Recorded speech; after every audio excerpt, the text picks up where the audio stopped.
mi primer pregunta dársela pues, a mi compañero peruano Belmont, si puedo darle mi primera pregunta y nada más hacerle otra. ¿Puedo darle el micrófono?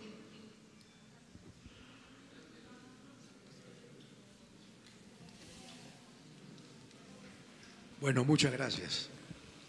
Señor presidente, vengo desde Perú y lo conozco gracias a las redes sociales. En mi país el silencio ha sido cómplice para no destacar lo extraordinario de lo que significa la gran transformación, cambiar la forma de pensar de un país.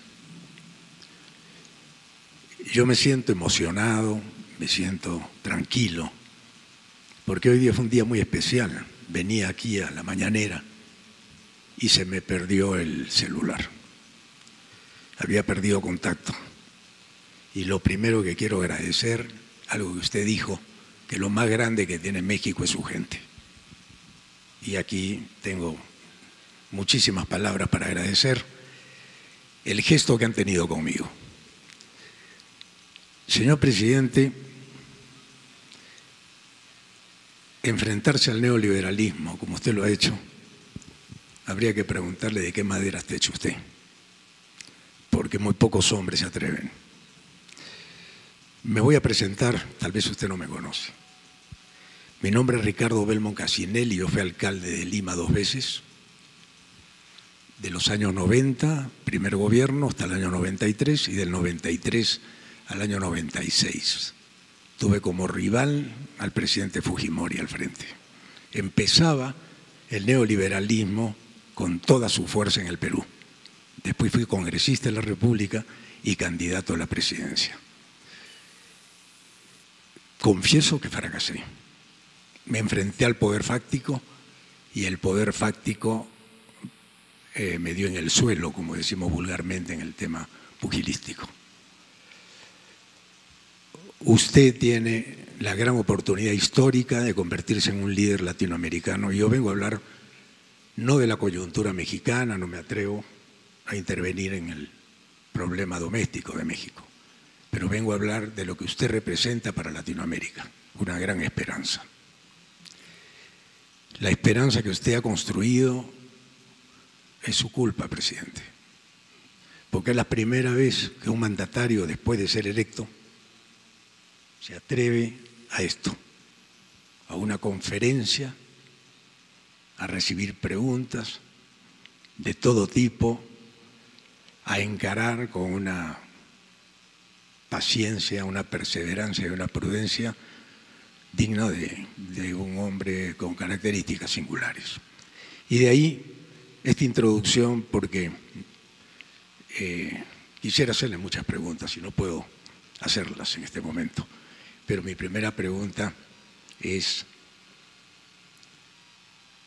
¿usted sabe lo que está trascendiendo a ir contra la corriente después de 36 años, donde nos hicieron creer, por ejemplo, ahora que escucho de Pemex,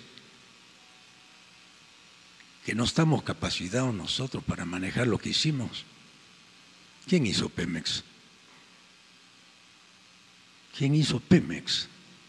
¿Y por qué se habla ahora de que vienen que venir otros a reemplazar a los mexicanos que hicieron este gran país, al cual admiro, respeto y quiero? Porque a los 17 años por primera vez mi padre me trajo acá para que conociera la televisión, la radio que en esa época empezaba. Fui director de un medio de comunicación durante 36 años y llevo en el periodismo 46. He visto todo y quiero que usted tenga éxito, porque solamente los errores que cometí yo pueden servir para que usted tenga éxito. El primer poder, y lo decía un dueño de un periódico importante de la Argentina, dueño del diario El Clarín, decía de manera peyorativa que si él pensaba algún día ser presidente, dijo, no, ese es un puesto de segunda categoría. Es el dueño de Clarín, señor Mañeto de Clarín. El cuarto poder del Estado hoy día es el primer poder del Estado, y si no hay una prensa equidistante que balancee a lo que ustedes le llaman los fifís, yo los conocí, en mi país les decimos los mermeleros, con el perdón, porque no quiero ofender a nadie aquí, simplemente contar la historia de que Perú y México pareciera que nuestra historia, nuestras tradiciones, la conquista, todo es lo mismo. Yo camino por la calle, hablo con un mexicano, estoy hablando con un peruano.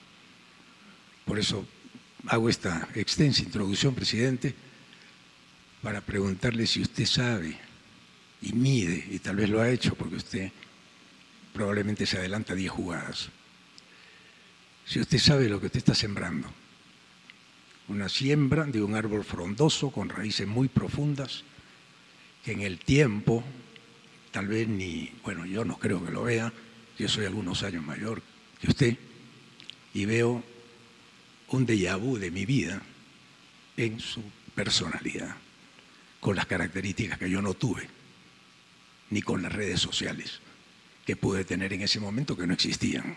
A mí me liquidó la prensa.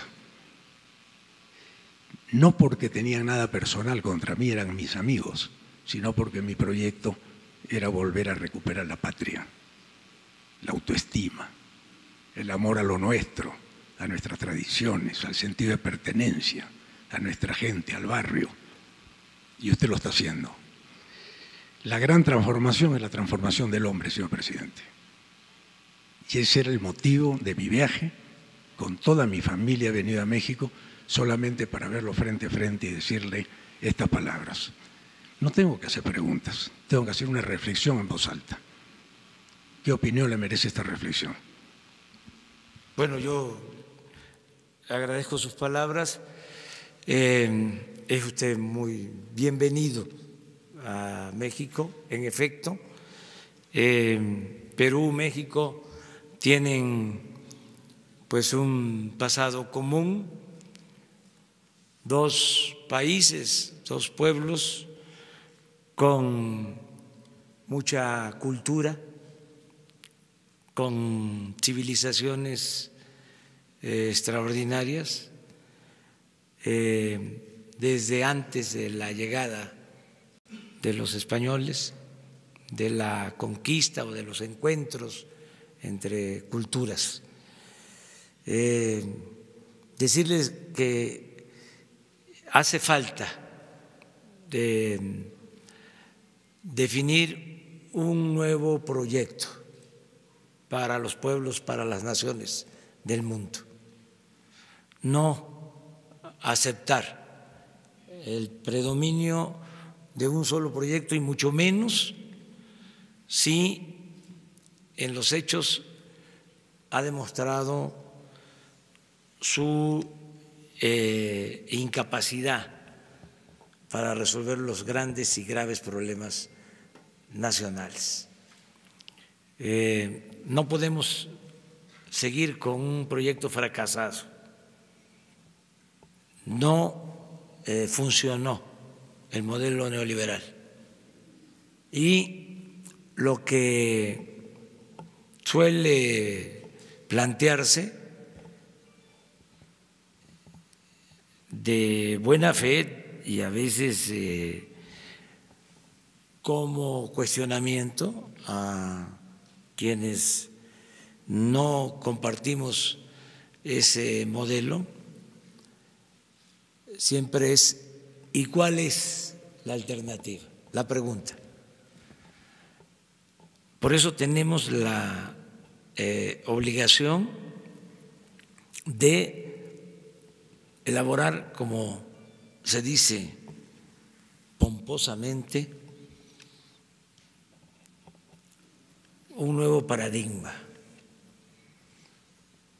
que no es más que presentar un proyecto nuevo que recoja los sentimientos de nuestro pueblo y que no olvide la historia, que es la gran maestra de la vida. Nosotros en México, como en el Perú, tenemos las grandes enseñanzas. A nosotros nos enseñó Morelos desde hace más de 200 años que había que luchar por la igualdad.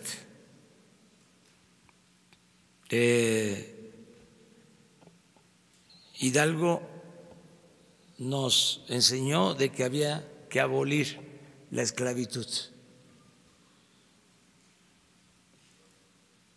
Tenía una frase Hidalgo, decía: los pueblos que quieran ser libres, lo serán. Juárez nos enseñó de que no se puede aceptar el dominio de ningún país extranjero, que el respeto al derecho ajeno es la paz. Y como algo muy especial, muy peculiar, muy de él, nos enseñó a ser perseverantes, a no perder la fe en la causa por la que se lucha. Madero es nuestro apóstol de la democracia.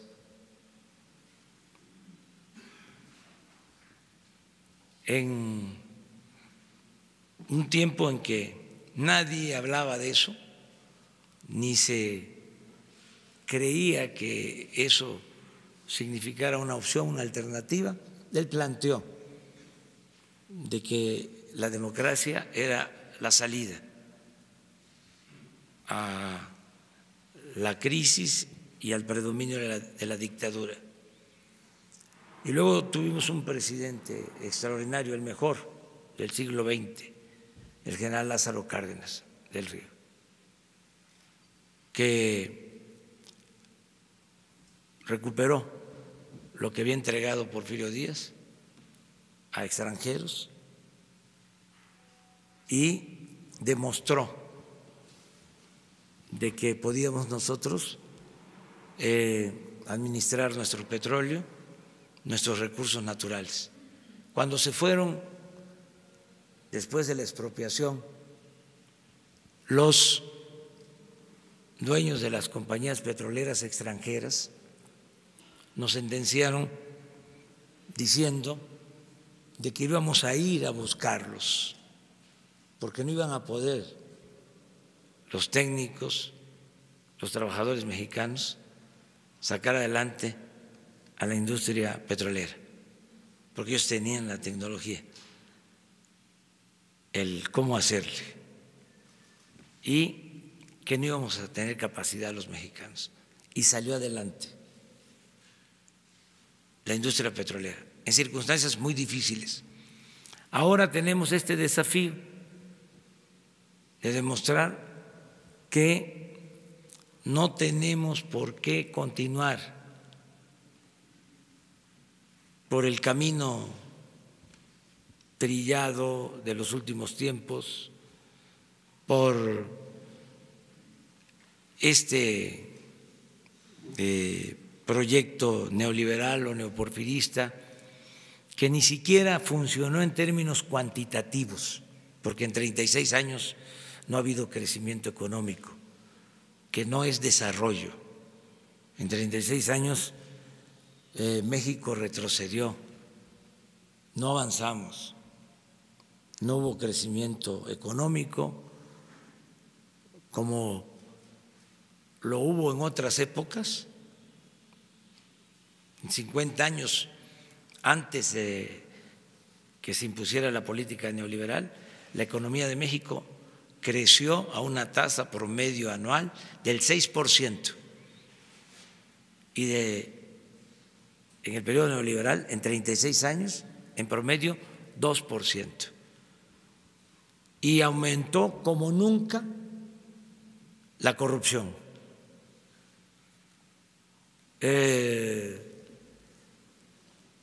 eran como niños de pecho los presidentes del México posrevolucionario en comparación con algunos presidentes del periodo neoliberal. Creció la pobreza, hay 24 millones de mexicanos en Estados Unidos, 12 nacidos en México y 12 de padres mexicanos viviendo en Estados Unidos. Se desató la inseguridad, la violencia, se afectó algo que es fundamental para tener una convivencia sana, en paz, con tranquilidad. Se rompieron familias, hubo mucha desintegración familiar, se afectó el tejido social, se abandonó a los jóvenes. Entonces, todo eso es el saldo, es el fruto podrido de la política neoliberal.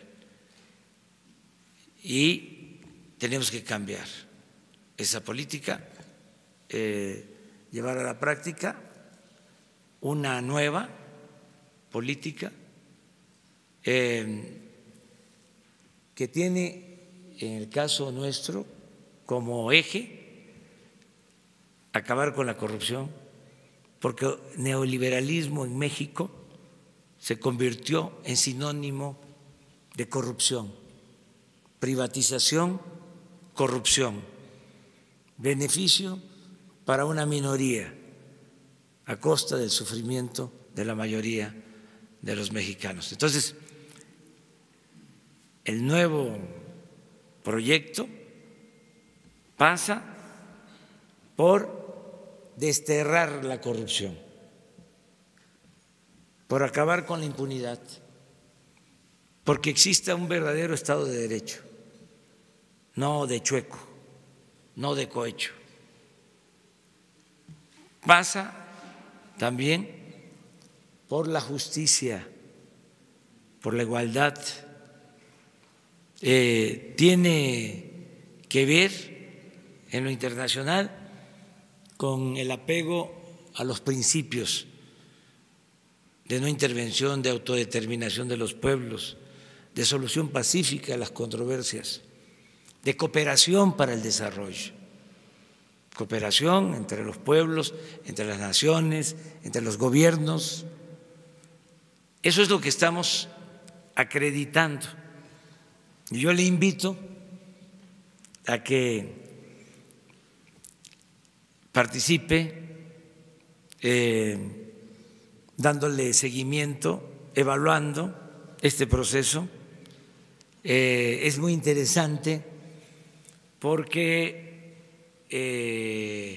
hay desafíos y apuestas en el sentido de que no vamos a poder, y nosotros decimos sí, sí se puede.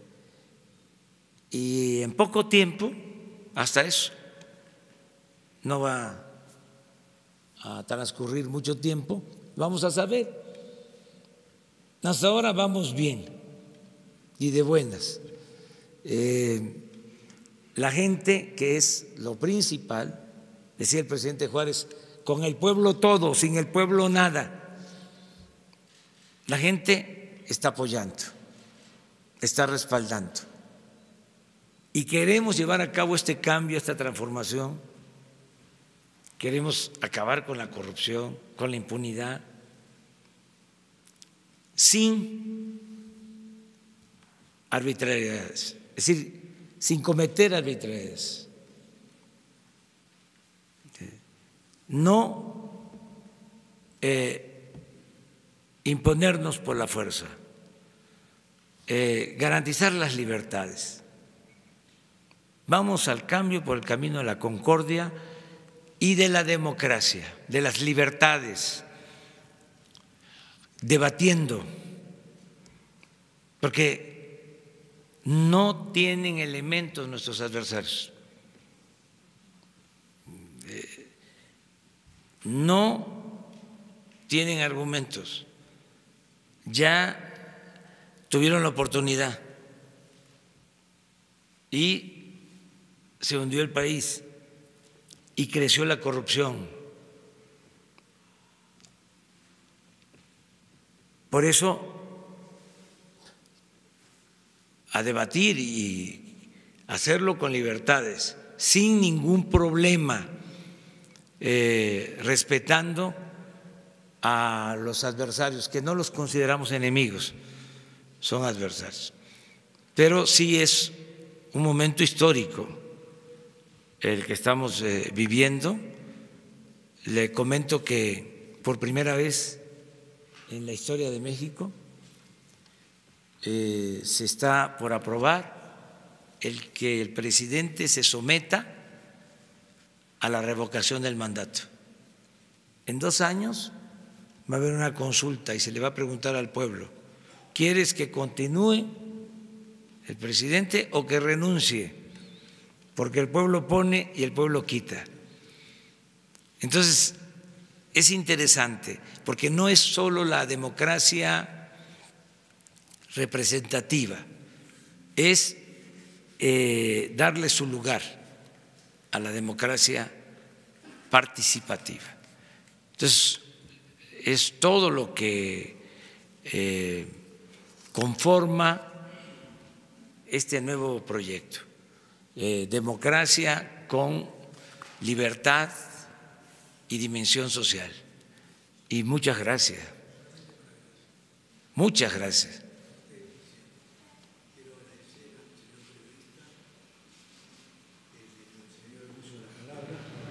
Y a todos los señores periodistas. La última reflexión, presidente. Yo creo que no hay contagio más intenso que el ejemplo. ¿No hay micrófono?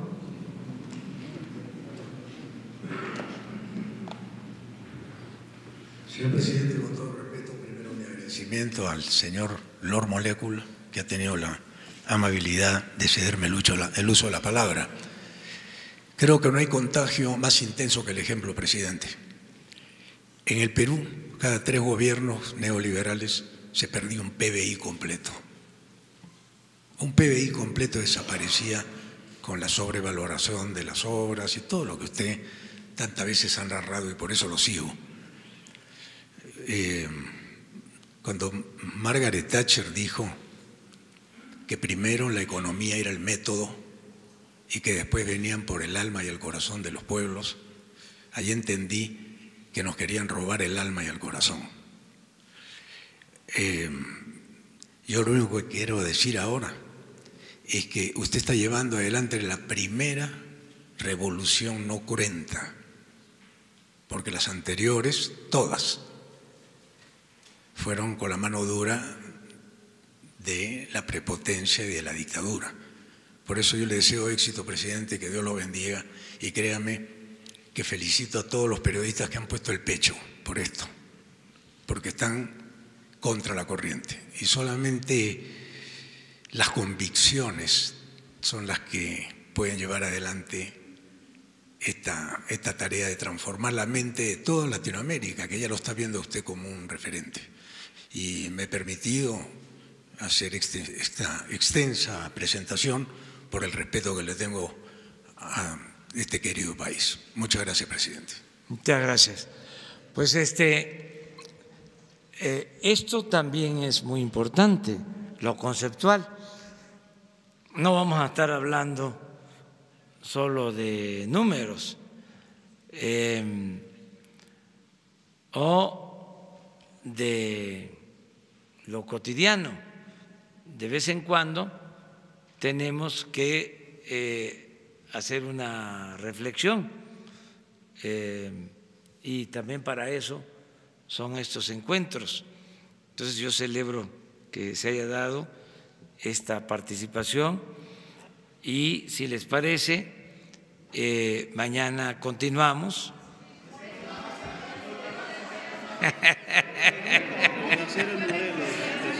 ¿Cómo? La balacera que ocurrió ayer en Morena. Ah, no, muy lamentable. ¿Qué informe le dieron hoy en la Muy lamentable. ¿Asignará Guardia Nacional especial al Estado? Sí, en todo el país. Hace falta. Es que no había protección para los ciudadanos en el país.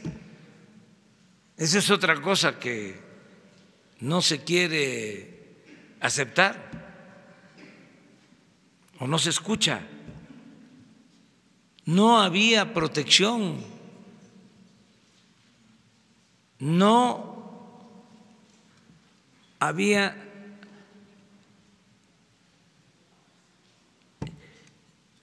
protección, seguridad para los ciudadanos. No existía la seguridad pública, era seguridad nacional, seguridad interior, no seguridad pública. Por eso ahora nos están pidiendo por todos lados la Guardia Nacional. Ayer en Hidalgo, ese fue el planteamiento del gobernador. Dice, vamos bien, pero queremos que no se nos vaya a afectar el Estado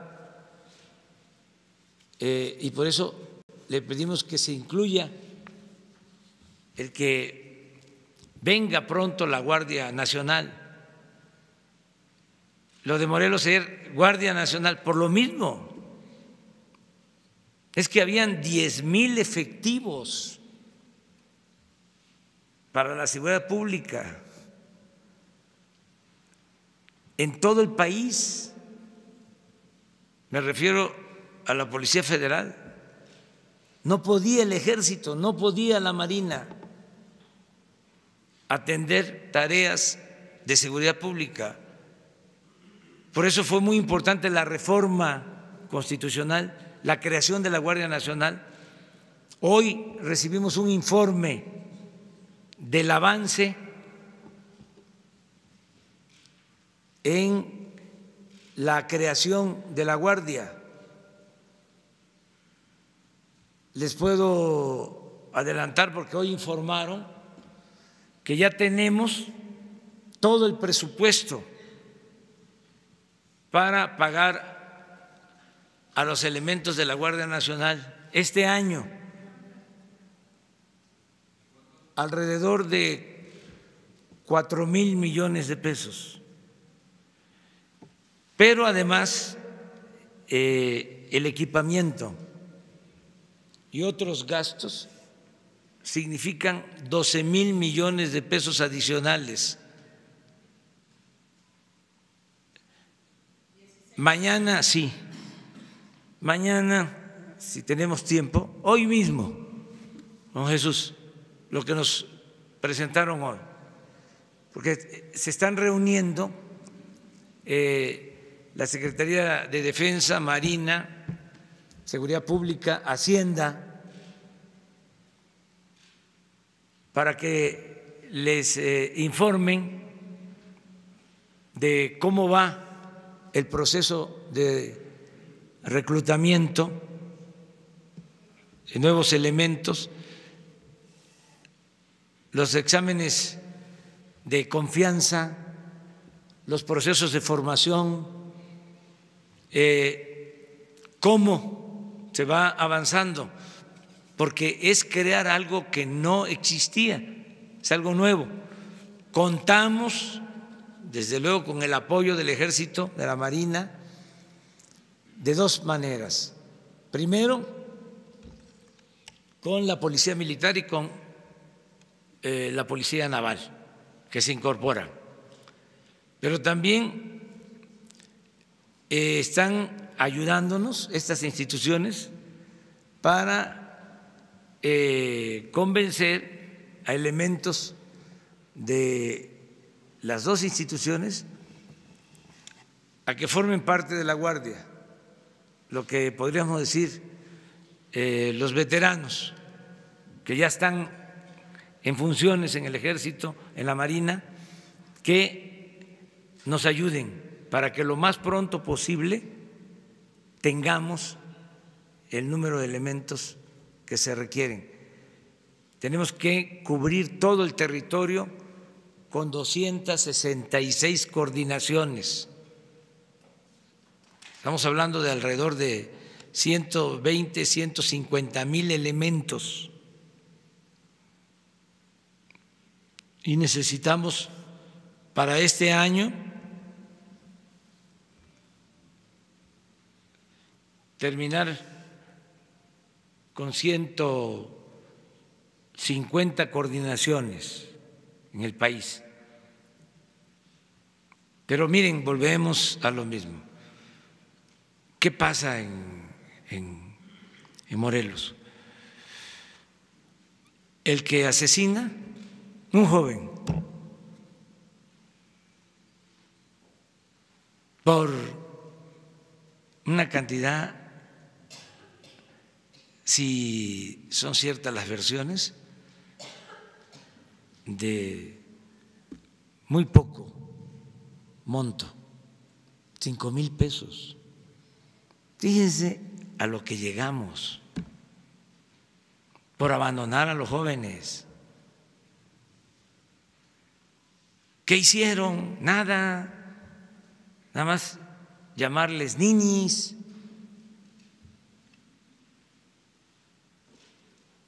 Los abandonaron. Ahora que salgan a explicarnos los defensores del modelo neoliberal, que nunca pensaron en que iban a producir una descomposición social como la que estamos padeciendo. ¿O fue surgido esto por la casualidad?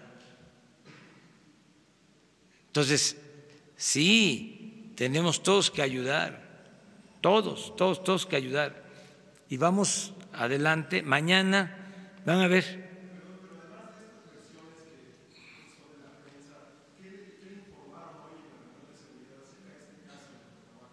Eso en general, eso que le estoy diciendo, que un enfrentamiento entre grupos y que se presume que uno de los grupos contrató a este joven, pero esa es una versión, vamos a decir, una hipótesis. No se puede dar como un hecho hasta que la autoridad competente no haga toda la investigación e informe. No, pero sí me informó el secretario de Seguridad Pública.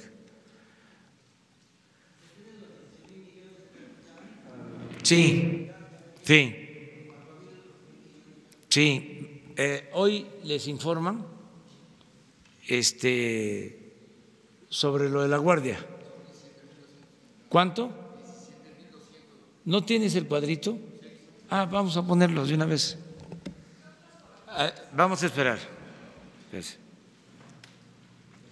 Que es interesante.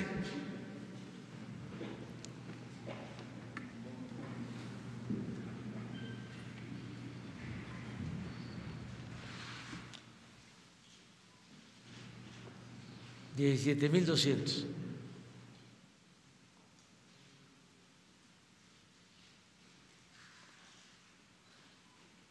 Pero está dividido, ¿no? En lo que tiene que ver con personal. Hay otro. Ahí está.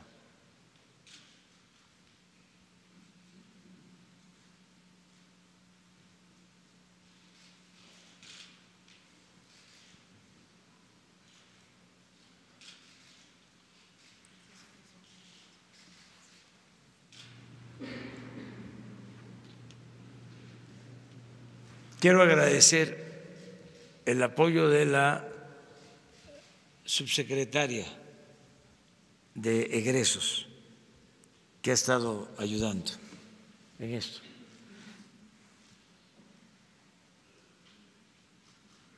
Ahora hay otro que tiene que ver con la operación, que es el presupuesto mayor.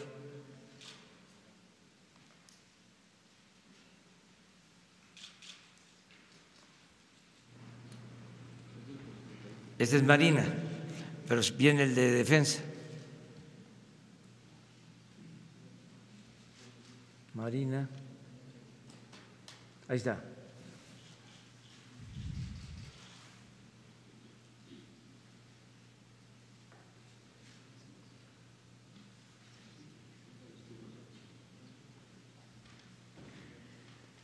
Miren lo de abajo.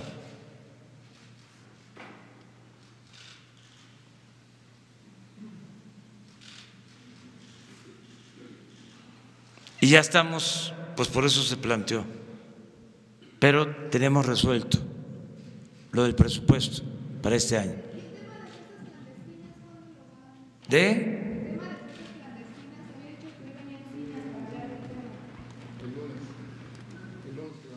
Quedamos, sí, el lunes. ¿Por qué? Sí, el lunes. Muchas gracias, muchas gracias.